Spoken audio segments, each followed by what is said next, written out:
Bikin itu sederhana. Setiap Anda baca Quran, yakini, amalkan. Sedikit tuh. Misal, saya mau baca dulu nih. Saya pengen jadi orang ikhlas, baca Al-Ikhlas. Misal. Qul huwallahu ahad, Allahus samad, lam yalid walam yakul lahu. Lihat terjemahannya, lihat keterangannya, yakini itu, jangan ragu. Dan praktekkan dalam hidup. Qul huwallahu ahad, katakan hanya Allah yang esa. Sudah, berarti jangan katakan yang lain lagi. Komit dengan tauhid itu. Komit dengan keislaman kita. Jaga betul dengan baik. Allahus samad, Allah tempat bergantung. Serahkan semua urusan kepada Allah. Ada masalah, minta sama Allah, berdoa. Sakit, berdoa sama Allah. Punya persoalan, gantungkan diri kepada Allah. Ikhtiar. Itu ketika kita amalkan seperti itu, baru begitu saja itu langsung turun sebuah keterangan dari Nabi sallallahu alaihi wasallam. Jika Anda mampu mengamalkan satu surah ini saja, ini rahasia. Inilah rahasia. Ada seorang sahabat, hadisnya sahih, dikutip kemudian oleh Sayyid Qutb dalam kitabnya Al-Aqaid Al-Islamiyah. Syekh Muhammad Nasruddin Al-Albani pun mensahihkan hadis ini. Ketika Nabi selesai kemudian menunaikan salat, terdengar seseorang berdoa.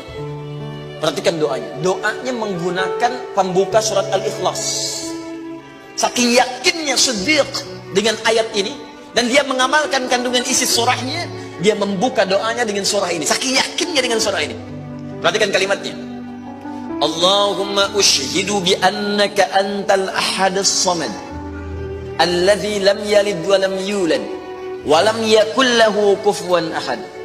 Allahumma inni as'aluka an taghfira liya. Hadisnya sahih. Kata orang ini, ya Allah, saya menyaksikan, meyakini ya Allah, bahwa hanya Engkau satu-satunya Tuhan yang layak dipertuhankan dan disembah. Aku meyakini bahwa satu-satunya Engkau adalah Tuhan yang menjadi tumpuan dalam setiap permohonan. Engkau tidak beranak dan tidak diperanakan, dan tidak ada sekutu bagimu. Aku nggak minta banyak ya Allah, aku hanya mohon ampuni dosa-dosaku. Begitu selesai kalimat itu diucapkan, terdengar oleh Nabi. Apa keterangan Nabinya? Perhatikan kalimatnya. At-tadri bimadza du'i? Ya fulan, tahu nggak Anda itu baru mengucapkan kalimat apa tadi? Apakah engkau paham? Engkau baru mengucapkan kalimat apa tadi dalam berdoa? Kata orang ini, wallahu wa rasuluhu a'lam. Ya Rasul, saya nggak paham apa yang dimaksudkan kecuali Allah dan Rasul yang lebih mengetahui. Ini adab. Adab, walaupun gini. Kalau Anda sedang mengerjakan sesuatu dan Anda paham dengan itu, kalau ada orang lebih pintar daripada kita, ustadz, ulama, apalagi nabi, nanya pada kita, maka adabnya bilang aja nggak tahu. Karena boleh jadi mereka memiliki hikmah yang belum sampai kita kepadanya. Kalau kita jawab, saya tahu ya Rasul, nggak akan nyampe kalimat nanti. Ya. Jadi kalau Anda sedang mengerjakan sesuatu, pikir misalnya, la ilaha illa anta subhanaka inni kuntu minadh dhalimin. Tanya ustaz, datang ustaz. Masya Allah pak, dikirnya bagus banget. Tahu nggak maksudnya? Tahu, lewat tuh ustaz udah. Bilang aja, belum ustaz, Allah Rasulullah alam. Oh begitu, kalau belum kenapa dibaca? Ya, saya pernah dengar saja maka diterangkan. Begini maksudnya pak, begini, Anda dapat ilmu baru. Makanya sahabat seringkali kalau ditanya Rasulullah, bilangnya Allah Rasulullah alam. Allah Rasulullah alam. Supaya dapat ilmu baru. Itu diantara rumus di ilmu hadis. Jadi kadang-kadang orang kita sekarang sahabat bukan, tabiin bukan, tanya tahu semua. Bahkan saat ditanya buka Google dulu. Ya udah, ngapain ada ustaz? Allah wa rasuluhu a'lam. Maka apa jawab Nabi? Laqad da'uta bi asma'illahil a'zam. Diriwayatkan bismillahil a'zam. Idza du'iya biha ajab wa idza su'ila biha a'ta. Tahukah Anda?